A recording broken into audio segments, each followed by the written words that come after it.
Disconnected. Praise God, praise God. Gayon na lamang ang pag-ibig ng Diyos. Connected. Praise God. Na binigay niya ang kanyang bugtong na anak, Disconnected. Yesu Kristo, upang sino man sa kanya sumampalataya ay hindi mapapahamak, kundi magkakaroon ng buhay na walang hanggan. Ang ating Ama na sa langit ay minahal tayong lahat at ipinadalo niya ang kanyang bugtong na anak, ang Panginoong Jesucristo. At ang sino man sasampalataya sa kanyang pinadalang bugtong na anak ay makakapiling ng Panginoon sa langit habang buhay. Yun po ang gusto ng Ama sa ating lahat. Tayo po lahat ay makapunta sa kanyang kaharian.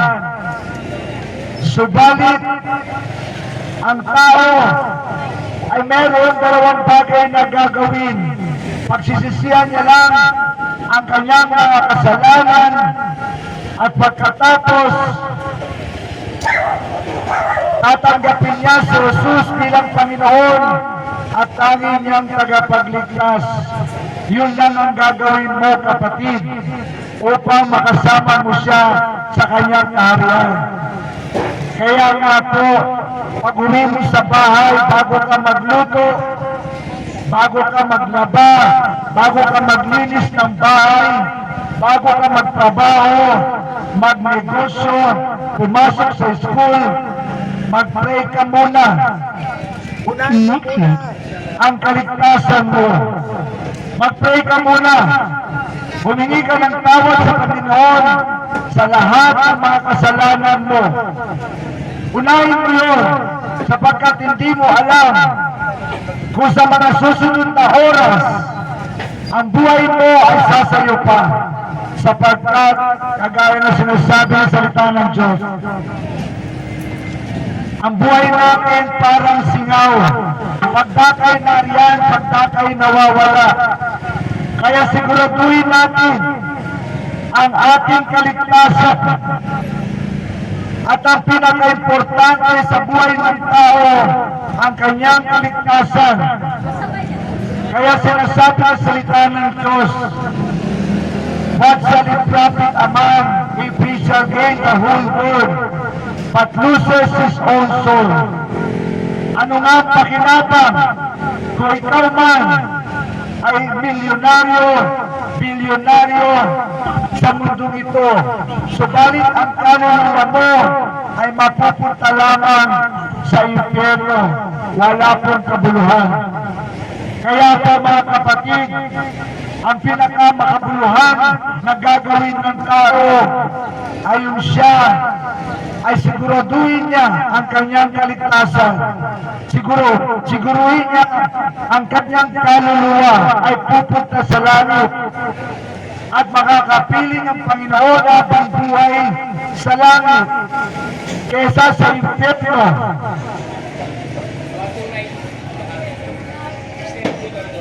Nais kanyang magkaroon ng masagana at makabuluhang buhay kasama niya. Dumarating ang magnanakaw para lamang magnakaw.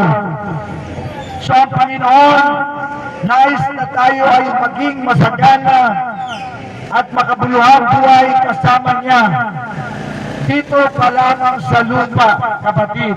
Disconnected. Ang Panginoon, dito pa lamang sa lupa, maranasan na natin na kasama na natin lagi siya. Kapatid, nararanasan mo ba na kasama mo na ang Panginoon? Araw-araw, kapatid, papasukin mo siya. Sumampalataya ka sa Kanya. Tanggapin mo siya bilang Panginoon at tanging mong tagapagligtas upang makasama mo na siya palagi dito pa lang sa lupa. Paano pa kaya sa langit? Dumarating ang magnanakaw para lamang magnakaw. pumatay at manira na parito ako upang mga tupa ay magkaroon ng buhay, isang buhay na masagana at ganap. Yan po ang sabi sa John 10:13. Ang diablo po ay magnanakaw. Kaya ang sino man na ang buhay din niya ay puro pagnanakaw, malamang ang kaaway ay sumasa kanya. Kaya yung mga opisyal na nagnanakaw sa kaban ng bayan, sila din po at pinagaharian ng diablo at wala pong papasok sa kanila sa kaharian ng langit. Kaya akala nila maganda yung magnakaw. Hindi po yun. Lahat po ng kasalanan ginagawa ng tao ay may kaparusahan sa Diyos. Kaya po, mga kapatid, ang diablo ay magnanakaw. Ninakaw ng diablo yung ating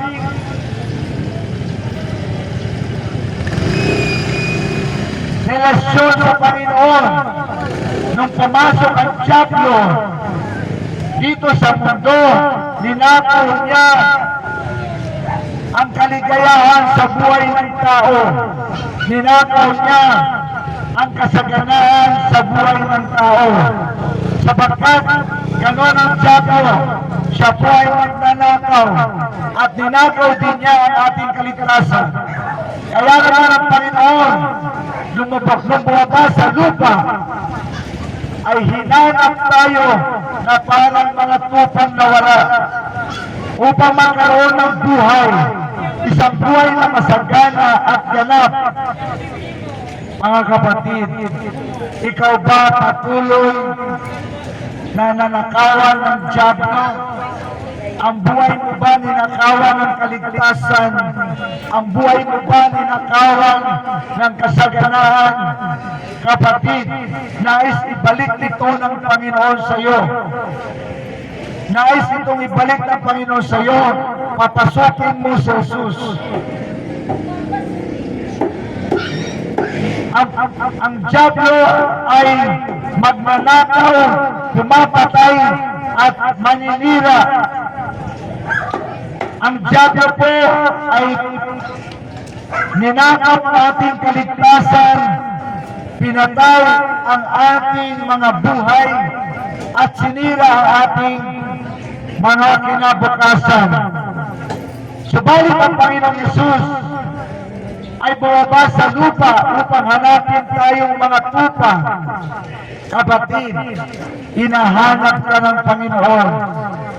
Nahanap ka na ba niya? O patuloy ka pa niyang hinahanap at patuloy ka nagmamatigas sa Panginoon? Ang Panginoon ay kumakatok sa ating mga puso. Pagbuksan mo siya, kapatid. Huwag kang maging palalo sa Panginoon. Huwag kang magmatigas sa Panginoon. Sapagkat pag nagmamatigas ka sa Panginoon, ang diablo ang natutuwa. Sapagkat ang nais ng diablo, tayo maging, ang buhay natin sa lupa ay maging hikahos. Yun ang gusto ng diablo. Huwag kang pumayag, kapatid, na ang diablo ay maghari sa buhay ko. Ang diablo ay ninakaw ang kaligtasan natin. Kapatid, kapag lumalayo tayo sa Panginoon,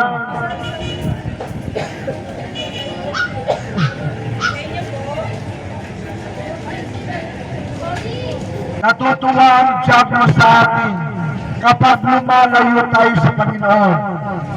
Sapagkat alam ng diablo, kapag tayo lumayo sa Panginoon, lalapit siya sa atin. At isang araw dadalhin niya tayo sa hell. Dadayain niya tayong patuloy, nanakawin niya patuloy ang ating kaligtasan. Kapatid, huwag tayo magpaparuto sa diablo. Kawawa ang kaluluwa mo. kapag nakinig ka sa dyablo, sumunod ka sa dyablo, kapatid, kawawa ang kaluluwa mo.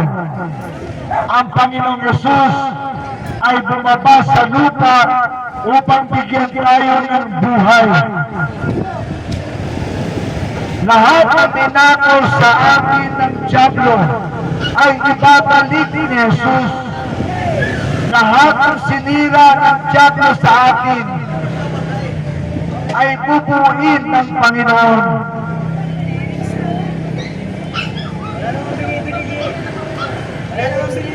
Sa kabila nito, maraming tao ang hindi nakakaranas ng makabuluhang buhay at hindi nakasisiguro kung sila'y may buhay na walang hanggan.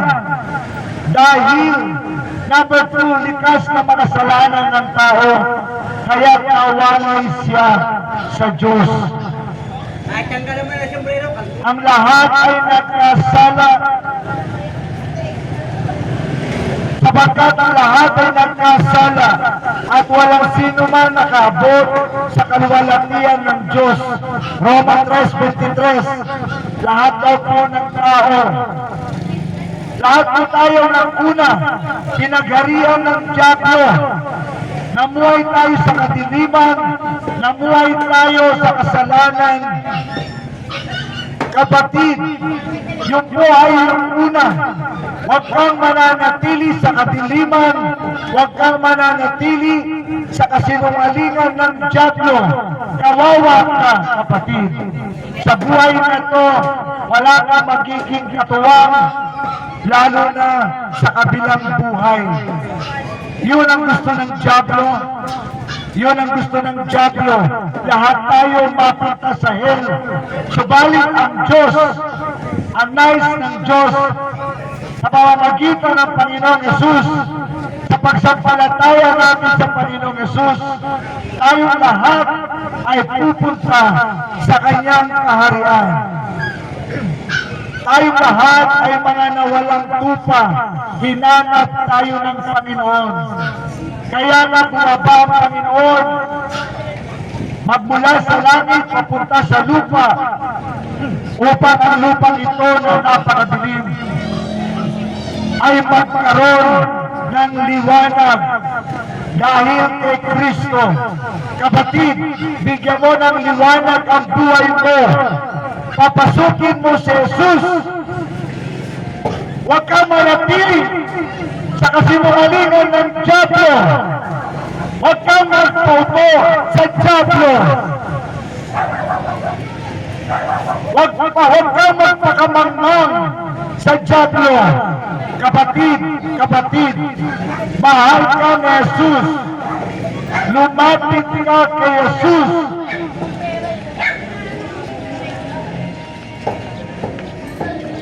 Ang kabayaran ng kasalanan ay kamatayan, sapagkat kamatayan ang kabayaran ng kasalanan. Roma 6:23. Lahat po tayo ang kabayaran ng kasalanan ay kamatayan. May tinutukoy na dalawang uri ng kamatayan ang Biblia. Pisikal na kamatayan. Ang kabayaran daw po ng kasalanan natin na hindi natin napagsisihan ay kamatayang pisikal.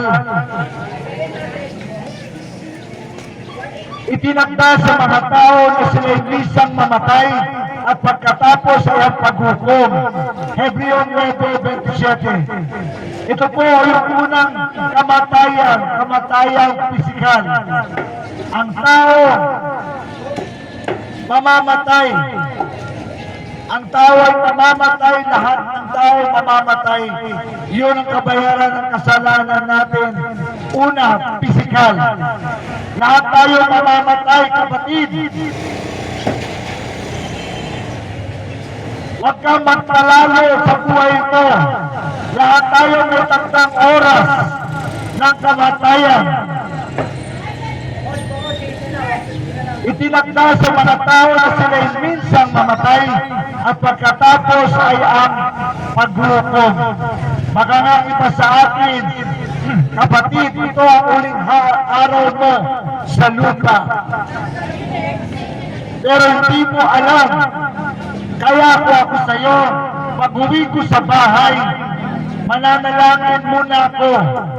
Hihingi ako ng tawad sa Panginoon sa lahat ng mga kasalanan ko at tatanggapin ko si Jesus bilang Panginoon at tanging kong tagapagligtas.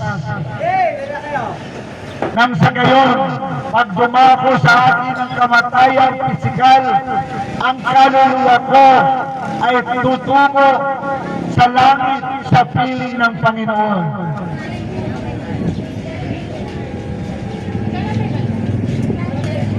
Espiritual na kamatayan o walang hanggang pagkawalay sa Diyos. Ito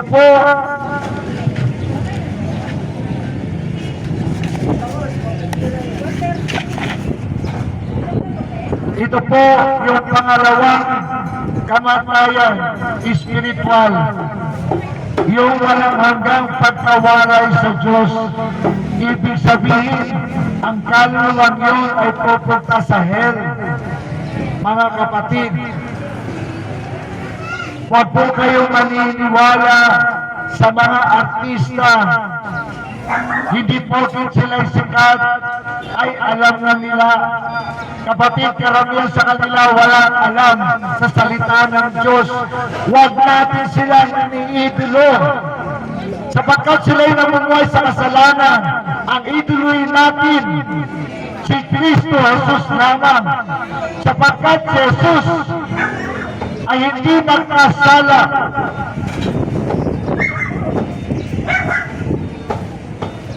Subalit malagim ang kasasapitan ng mga duwag, ng mga taksil, ng mga nagpapasasa sa kasuklam-suklam na kahalayan, ng mga mamamatay tao, ng mga nakikiyapit, ng mga mangkukulam, ng mga sumasamba sa Diyos-Diyosan,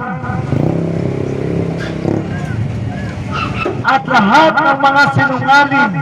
Ang magiging bahagi nila'y sa lawa ng nagliliyab na asupre.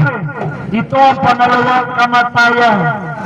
So mga kapatid, ito po ang katotohanan na dapat nating tanggapin. Mayroong espiritual na kamatayan. Espiritual na kamatayan, tayo ay itatapon sa lawa ng asupre ng hell.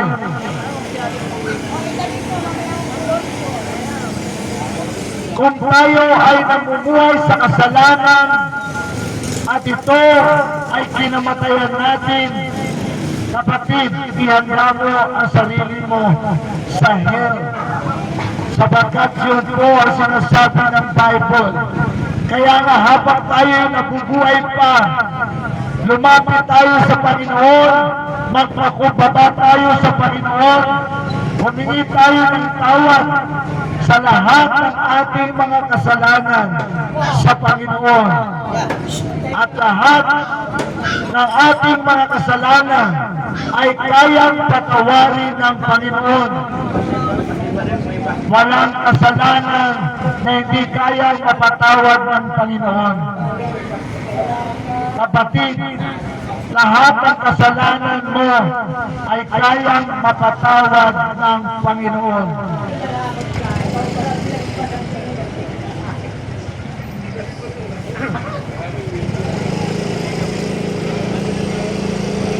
Subalit malagim ang kasasapitan ng mga duwag, ng mga taksil, ng mga nagpapasasa sa kasuklan-suklan na kahalayan, ng mga mamamatay tao, ng mga nakikiapit, ng mga mangkukulang, ng mga sumasamba sa Diyos-Diyosan, at lahat ng mga sinungaling. Ang magiging bahagi nila'y sa lawa ng nagliliyab na asupre. Ito ang pangalawang kamatayan. Sa mga kapatid, ang kabayaran ng ating mga kasalanan ay hell. Kaya habang nabubuhay ka pa, Magsisiyal mo na ang mga kasalanan mo habang humihinga ka pa, sapagkat pag namatay ang tao na hindi nagsisi sa kanyang mga nagawang kasalanan, pupunta siyang diretso sa hell. Kapatid, yun po ang sinasabi ng Bible. Ang Bible hindi nagsisinungaling. Ang tao upod ng sinungaling. Ang tao upod ng sinungaling. Sa Diyos tayo makinig, huwag sa tao. Huwag kang makinig sa artista. Sa Panginoon ka makinig, kapatid. Ang mga artista karamihan sinungaling. Tapos ikaw makikinig sa kanila, kapatid. Huwag tayong lumakad sa kahangalan ng patuloy sa buhay natin sapagkat mahal tayo ng Panginoon. Ang gusto lamang ng Diyos, magpakumbaba ka, humingi ka ng tawad sa mga kasalanan mo at patatawarin ka ng Panginoon. Walang kasalanan na hindi kayang patawarin ng Panginoon. Kapatid, tatandaan mo yan. Sa isang pagpapakumbaba mo, mapapatawad ka na ng Panginoon. At lilinisin ka ng Panginoon. Kapag pinatawad ka ng Panginoon, ikaw ay kasama niyang lilinisin. Kung ang tao ay nawalay sa Diyos dahil sa kanyang kasalanan, ano ang solusyon sa problema niyang ito? Anong solusyon ng tao kung nawalay siya sa Diyos? Madalas natin iniisip na ito ang mga solusyon. Relihiyon. Kapatid, hindi solusyon ang relihiyon. Mabubuting gawa, hindi solusyon ang mabubuting gawa. Kabutiang asal, hindi rin po solusyon. Sa kaligtasan ng tao, yung mga binanggit ko, isa lamang ang solusyon na galing sa Diyos. Kapatid, baka iniisip mo, ikaw ay nabibilang sa isang relihiyon para ikaw ay maligtas. Kapatid, hindi sa relihiyon para ikaw ay maligtas. Pagdating natin sa langit, hindi ka tatanungin doon, anong relihiyon mo sa lupa? Hindi po ganun sa langit. At hindi rin dahil sa mabubuting gawa mo o sa mabuting ugali mo kaya ka papasok sa langit. Hindi rin po dahil sa ganun. Number 3, si Jesucristo lamang ang tanging daan patungo sa langit. Ang solusyon natin, mga kapatid, si Jesucristo. Si Jesucristo. Ito pahayag ng Diyos. Ako ang daan, ang katotohanan at ang buhay. Walang makapupunta sa Ama, kundi sa pamamagitan ko. Ang sabi ng Panginoong Hesus. Ito ang solusyon ng Ama para tayo mapatawad sa ating mga kasalanan, para tayo maligtas. Ang kanyang bugtong na anak, kailangan mo siyang tanggapin bilang Panginoon at tanging tagapagligtas mo. Ang nais ng Panginoon ay papasukin mo si Jesus sa buhay mo para ikaw ay maligtas. Ang solusyon ng Ama ay si Jesus. Ang solusyon ng tao, relihiyon, mga mabubuting gawa. Kapatid, huwag ka na sa tao makikinig, sapagkat ang tao ay sinungaling. Ang Diyos ay hindi sinungaling. Sa Diyos ka maniniwala. Kapag nakinig ka sa sinungaling, makikita-kita kayo sa hell. Pag nakinig ka sa Panginoon, makikita kayo ng Panginoon sa heaven.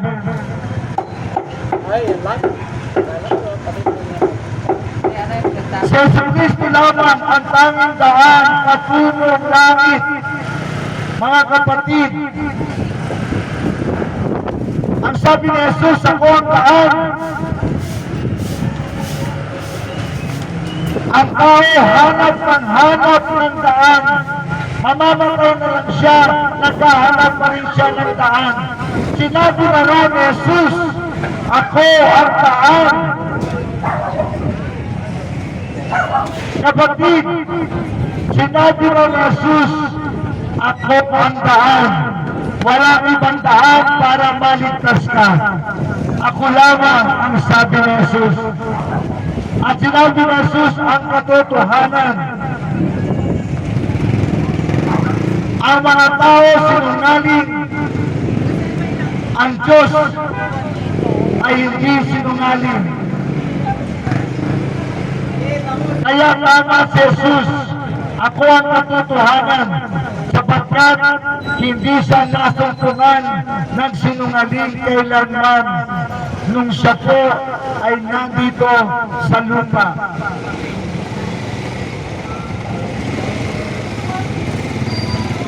Ganap nang binayaran ang kaparusahan ng iyong mga kasalanan. Si Jesus binayaran ang kaparusahan sa ating mga kasalanan. Mga kapatid, si Jesus ang nagbayad sa ating mga kasalanan. Wala na pong iba. Hindi si San Pablo, hindi si San Juan, hindi si Maria, hindi si Muhammad, hindi si Buddha, hindi si Gandhi, hindi si Pastor, hindi si Father, hindi si Monsignor, hindi si Bishop, si Kristo. Si Kristo ang nagbayad sa ating mga kasalanan. Kaya sabi ng Panginoon, wala makapupunta sa Ama, kundi sa pamamagitan ko. Kung sino nagbayad sa iyong mga kasalanan, siya ang tagapagligtas mo, kapatid.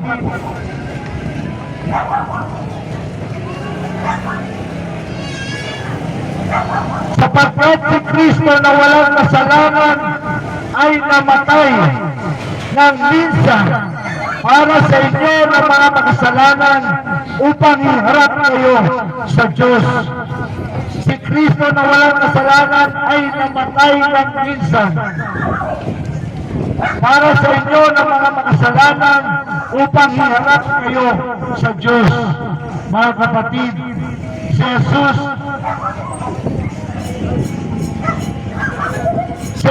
ang nagbayad sa ating mga kasalanan. Kaya siya lamang ang papasukin mo sa buhay mo. Siya lamang ang sampalatayanan mo, tagapagligtas mo. Wala na pong iba. Wala na pong iba. Si Jesus Christ ang tagapagligtas nating lahat, sapagkat siya lang ang nagbayad ng ating mga kasalanan. Kaya pag uwi mo sa bahay, mag-pray ka, sabihin mo, Lord, salamat. Binayaran mo ang aking mga kasalanan. Patawarin mo ang aking mga kasalanan. Tinatanggap kita bilang Panginoon, ang tanging kong tagapagligtas. Salamat, nagbuwis ka ng buhay para sa akin. Mga kapatid, pag-uwi mo sa bahay, mag-pray muna kayo bago nyo gawin yung mga bagay na usual mong ginagawa. Unahin mo munang magpasalamat sa Panginoon sa ginawa ng pagbayad sa iyong mga kasalanan. Papasukin mo siya, tanggapin mo siya bilang Panginoon at tanging mo tagapagligtas, at humingi ka ng tawad sa lahat ng mga kasalanan mo. Unahin mo muna ang kaligtasan mo, kapatid. Sapagkat pag namatay ka, na wala kang relasyon kay Jesus, kapatid, ang hell nag-aantay sa iyo. Yung po ang tuwiran, wala kang paligoy-ligoy. Kapag ang mga ngaral, inuutot kayo, pinapaligoy-ligoy lang kayo. Kapatid, hindi yan mula sa Panginoon. Kapag galing sa Panginoon ang mga ngaral, sasabihin sa iyo ang tuwiran, ang katotohanan sa salita ng Diyos, na si Jesus, ang tanging tagapagligtas, wala nang iba. Kapag naman hindi ka pa naniwala dyan, kasalanan mo na yun. Kaya ang tao pag napunta sa hell, kasalanan niya, hindi kasalanan ng Diyos. Kaya nga kami pinapadala ng Panginoon sa ganitong matataong lugar para maraming mga tao makaalam na si Jesus, ang tanging tagapagligtas, wala nang iba. Kaya kapag ikaw napunta pa sa hell, kasalanan mo na yun, kapatid. Kaya po ako sa iyo, pag uwi mo sa bahay, magpupray agad ako. Sasampalatayanan mo na agad ang Panginoon Jesus. Papapasukin ko na agad si Jesus bilang Panginoon at tanging tagapagligtas ko. At hihingin ako ng tawad sa Panginoon. Sapagkat kapag dinatnan ako ng kamatayan nang wala akong pagpapakumbaba sa Panginoon, napakakapagkapag kong kaluluwa. Sapagkat ang kaisa-isa kong kaluluwa ay mapaparusahan sa dagat-dagatang apoy ng impyerno. Kapatid, yung po ang totoo. Yung po ang totoo. Ang tao, ang gusto ng tao, nabubuhay siya sa kasalanan, pagkatapos pag siya namatay, pupunta siya sa heaven. Kapatid, huwag kang hilo. Walang ganoon. Walang ganoon, kapatid. At maraming taong ganoon. Ayaw nilang sinasaway sila ng Panginoon. Ayaw nila nakakarinig ng katotohanan. Pagkatapos, pag napunta sila sa hell, sisisihin nila ang Diyos. Kapatid, dito pa lang sa lupa, magpakumbaba ka na sa Panginoon. Ang tanging mo lang naman gagawin, walang mahirap sa Panginoon. Ang tanging mo lang gagawin, magsisi. At patatawarin ka naman ng Panginoon. Ang Panginoon, ang pinakamahabaging Diyos sa lahat. Lahat ng kasalanan mo ay kayang patawarin ng Diyos. Magpakumbaba ka lang, huwag ka magmamataas. At pagkatapos, sampalatayanan mo si Jesus, tanggapin mo siya bilang Panginoon at tanging mong tagapagligtas.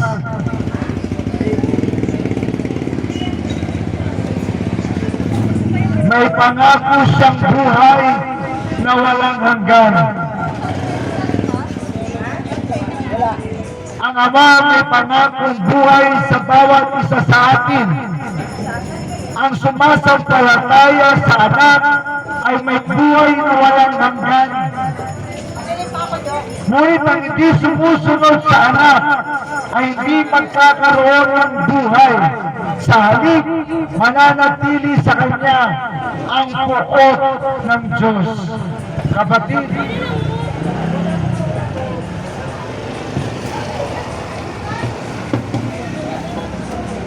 ang sumasampalataya daw kay Jesus ay may buhay na walang hanggan.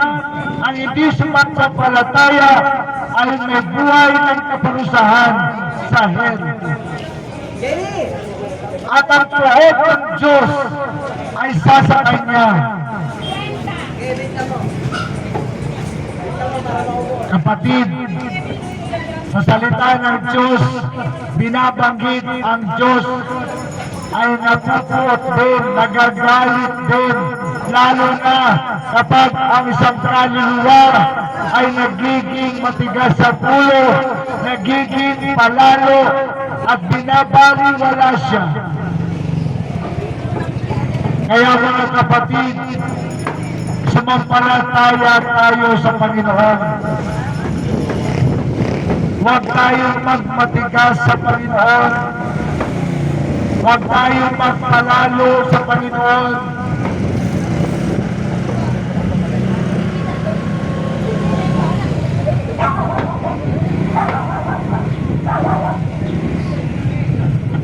Ngunit hindi sapat na malaman lang natin kung ano ang ginawa ni Jesucristo.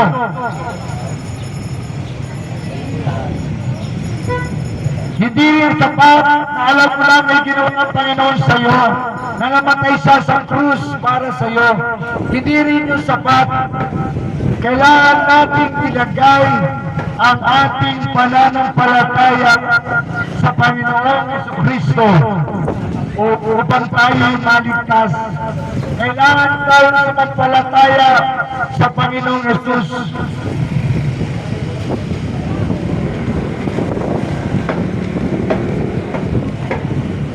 Ang kaligtasan natin ay dahil sa magandang loob ng Diyos sa pamamagitan ng pananalig kay Jesucristo. Ang kaligtasan natin ay dahil sa magandang loob ng Diyos sa pamamagitan ng pananalig kay Jesucristo. Sapagkat dahil sa magandang loob ng Diyos, kayo ay naligtas sa pamamagitan ng pananampalataya. At ang kaligtasan ito ay kaloob ng Diyos at hindi sa pamamagitan ng iyong sarili.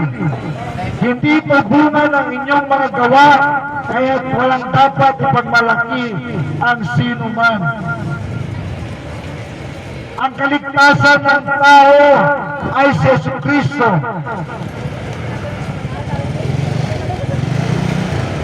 Ang kaligtasan natin is because of the grace of God. Only by the grace of God.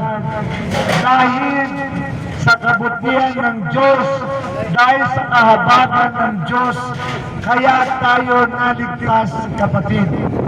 Hindi dahil mabuti ka, hindi dahil hindi ka nangargabyado ng tao, kundi dahil si Jesucristo ay namatay sa krus para sa iyo.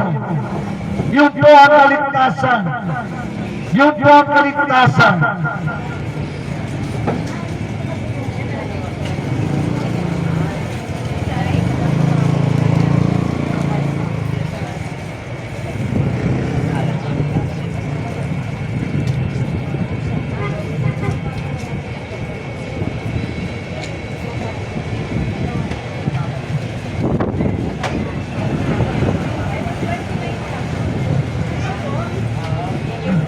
Summarize po natin yung ating napakinggan ngayong araw na to. Una, mahal ka ng Diyos.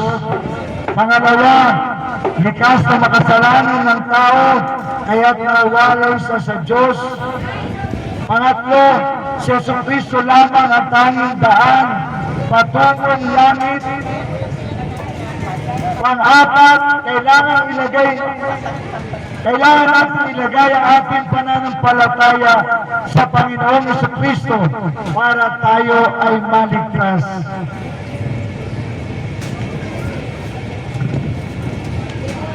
Kaya po, pag-uwi niyo po sa bahay, kung hindi po kayo makakasunod sa gagawin kong pananalangin sa oras na ito, pag-uwi mo sa bahay, mag-pray ka muna sa Panginoon. Humingi ka ng tawad sa lahat ng mga kasalanan mo. At tanggapin mo si Jesus bilang Panginoon at tanging mo tagapagligtas. Ako po ay nananalangin na Kung sino nais maligtas, sumunod sa pananalangin. Kung hindi niyo po ito magawa, mamaya gawin niyo sa bahay.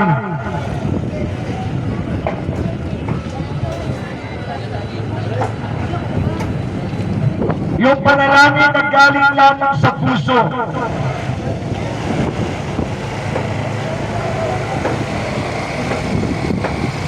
Yung nais maligtas, sumunod kayo sa panalangin sa mga sandaling ito. Sabihin po ninyo, Panginoong Yesus, Panginoong Yesus, maraming salamat sa labis mong pagmamahal sa akin. Maraming salamat sa labis mong pagmamahal sa akin. Inaamin ko ako'y makasalanan. Inaamin ko ako'y makasalanan. At hinihingi ko to sa iyo ng kapatawaran. At hinihingi ko to sa iyo ng kapatawaran. Salamat sa iyong pagkamatay sa krus. Salamat sa iyong pagkamatay sa krus.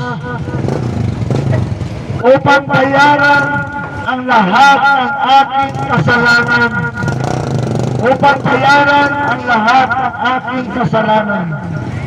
Magmula noon hanggang ngayon, ako'y magtitiwala sa iyo. Magmula noon hanggang ngayon, ako'y magtitiwala sa iyo. Bilang aking Panginoon at tagapagligtas, bilang aking Panginoon at tanging tagapagligtas, tinatanggap ko ang iyong kaloob na buhay na walang hanggan. Tinatanggap ko ang iyong kaloob na buhay na walang hanggan. At isinusubo ko ang buhay ko sa iyo. At isinusubo ko ang buhay ko sa iyo. Tulungan mo akong sumunod sa lahat ng iyong utos. Tulungan mo akong sumunod sa lahat ng iyong utos. At maging nakalulugod sa iyo. Amen. Amen. Kung kayo po ay sumunod sa panalangin na ginawa ko kanina, binabati ko po kayo. Ito po ang mga nangyari ngayon sa buhay mo. Ngayon, mayroon ka ng buhay na walang hanggan kasama ang Diyos. Kung sumunod ka sa prayer kanina, mayroon ka ng buhay na walang hanggan. Ang pangalan mo ngayon, nakasulat na sa aklat ng buhay sa langit.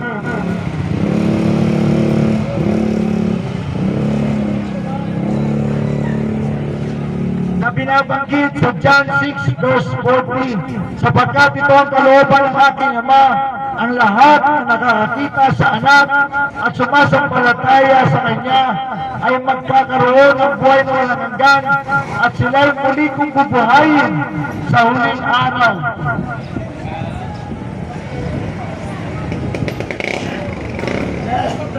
Kung sumunod ka sa panalangin kanina, meron ka ng buhay na walang hanggan. Ang langit, meron ka ng gate pass. Kung hindi ka nakasunod kanina, mamaya ulitin ko yung prayer. Kung hindi talaga pwede ka mag-pray, mamaya sa bahay, manalangin ka nang mula sa puso mo.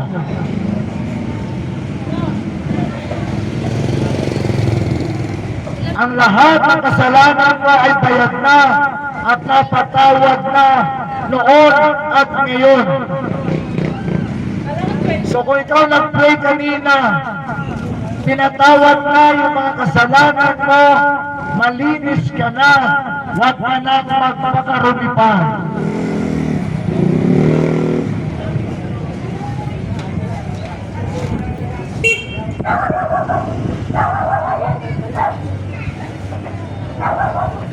Na binabanggi sa unang Kolosas 1:13. Iniligtas niya tayo sa kapangyarihan ng kadiliman at inilipat sa kaharian ng kanyang minamahal na anak. Sa pamamagitan niya ay napalakya tayo sa mga tuwid, ay pinatawad ang ating mga kasalanan sa pamamagitan ng kanyang dugo.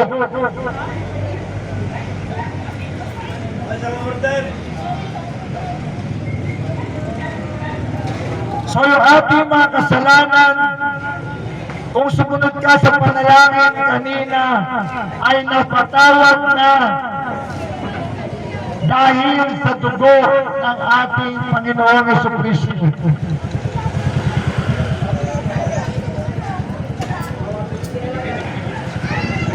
Sumunod, ikaw ay bago ng nilalang sa paningin ng Diyos. Simula na ng iyong bagong buhay.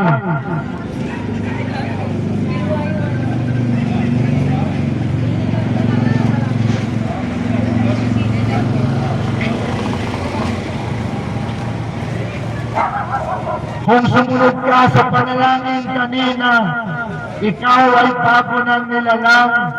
You are a new creation. You are born again. Pinanganak ka ng muli, namatay na yung dating ikaw, yung luma mong pagkatao, at isinilang ang bagong pagkatao. Na binabanggit sa 2 Corinto 5:17.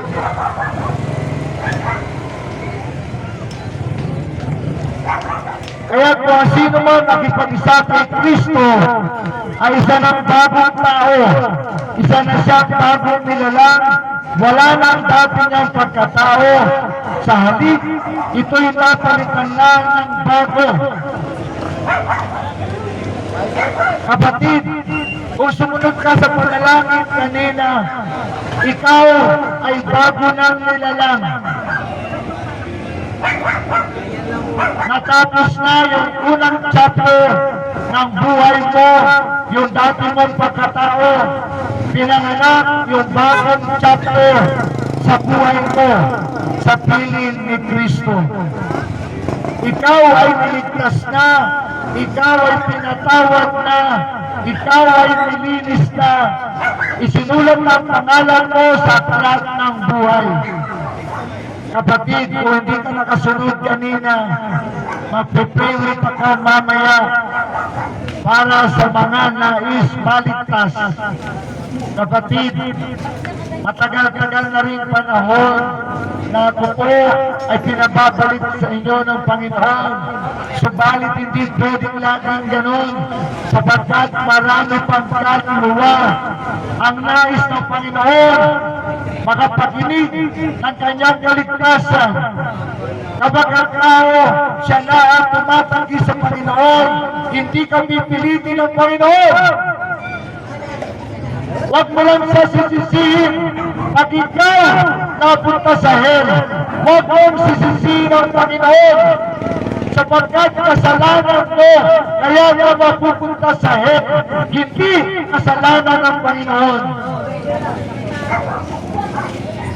Kaya nga po mga kapatid, sa Panginoon tayo ay magpakumbaba, huwag magmataas, sapagkat ang nagmamataas sa Panginoon ay kanyang ibinababa, ang nagpapakumbaba sa Panginoon ay kanyang itinataas.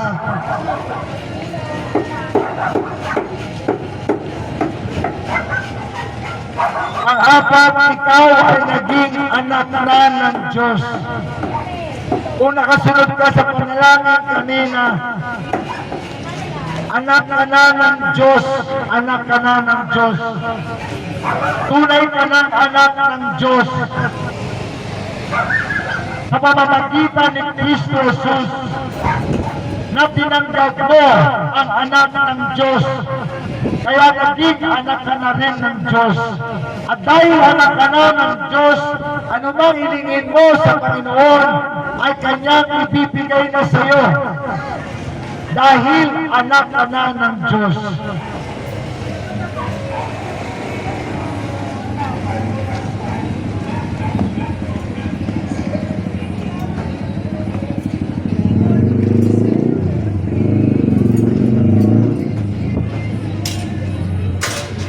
Subalit ang lahat ng tumanggap at sumampalataya sa Kanya ay binigyan niya ng karapatang maging mga anak ng Diyos.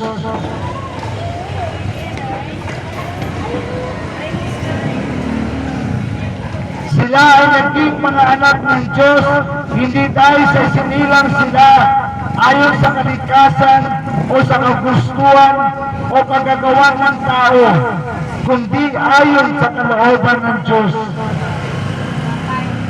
Kung tinanggap mo si Jesus bilang Panginoon tagapagligtas mo, naging anak ka na ng Diyos. Mga kapatid,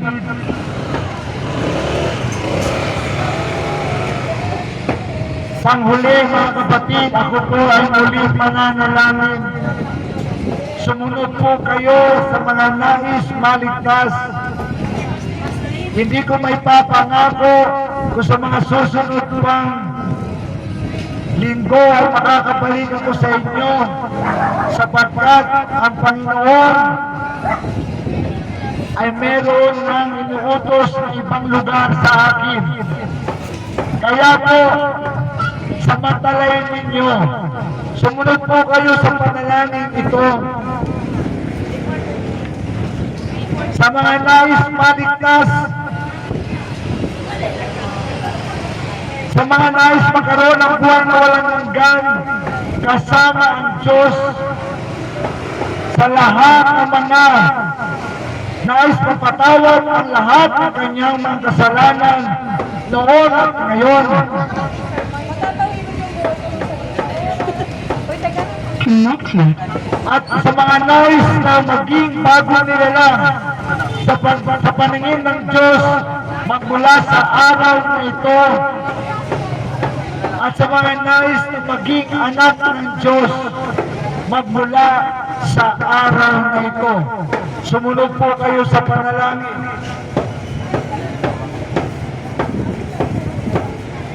Kung hindi niyo po ito magagawa, kaya po pag-uwi niyo sa bahay, gawin po ninyo.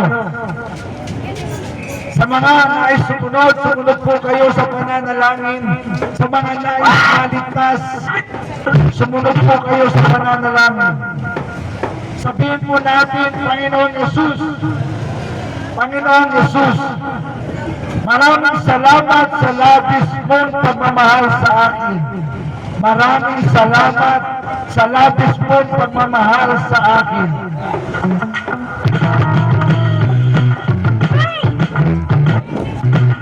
Inaalam kong ako'y makasalanan. Pag ginagamit card mo. Inaalam kong ako'y makasalanan.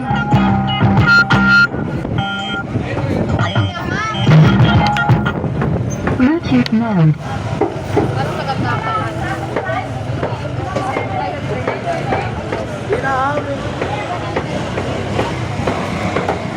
Bluetooth mode. Praise God. Connected. Panginoon Jesus, maraming salamat sa labis mong pagmamahal sa akin. Inaamin ko ako'y makasalanan at hinihingi ko ito sa iyo ng kapatawaran. Salamat sa iyong pagkamatay sa krus upang bayaran ang lahat ng aking kasalanan. Magmula noon hanggang ngayon, ako'y magtitiwala na sa iyo bilang aking Panginoon at tagapagligtas.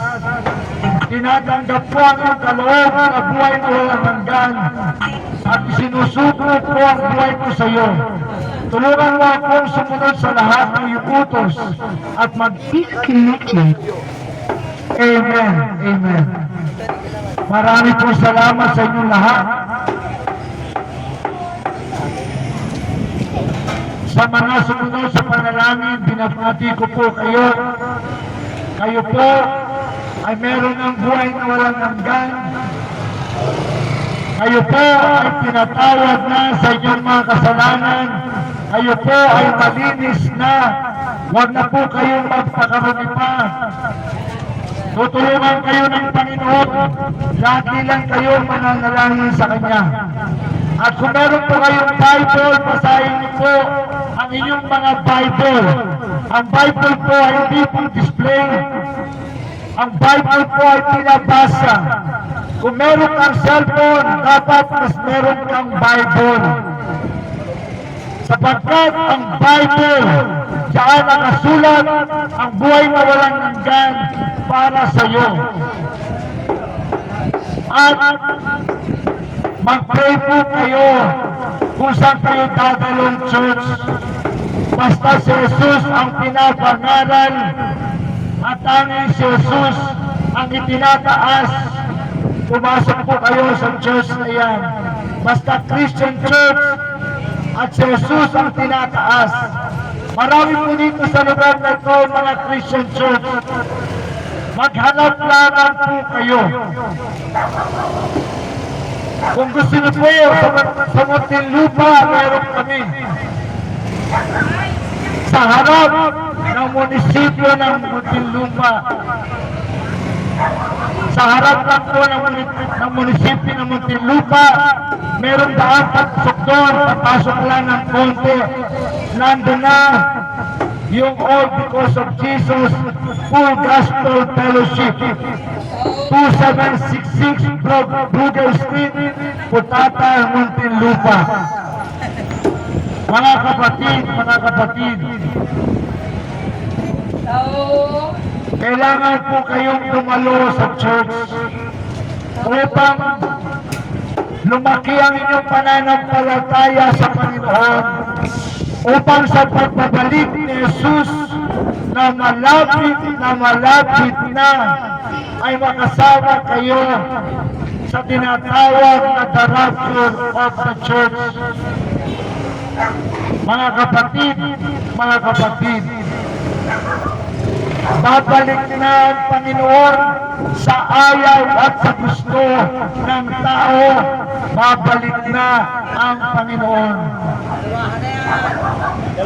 Ang mga palatandaan nakikita natin, yung mga nangyayaring digmaan sa Middle East ay palatandaan na si Jesus ay babalik na. Ang tanong, makakasama ka ba ni Jesus sa pag-agaw o may iwan na sa lupa ng 7 taon ng 7 years tribulation? Nasa sa iyo po yan, kapatid. Subalit kung ikaw ang sumunod sa prayer kanina, posible ka makasama sa rapture of the church. Kaya mga kapatid,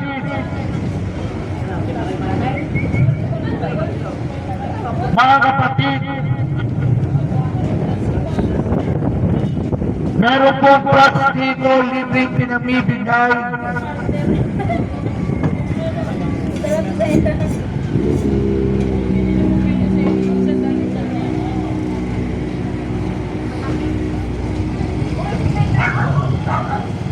So hanggang dito na lamang po mga kapatid. God bless you all. At salamat po sa inyong lahat.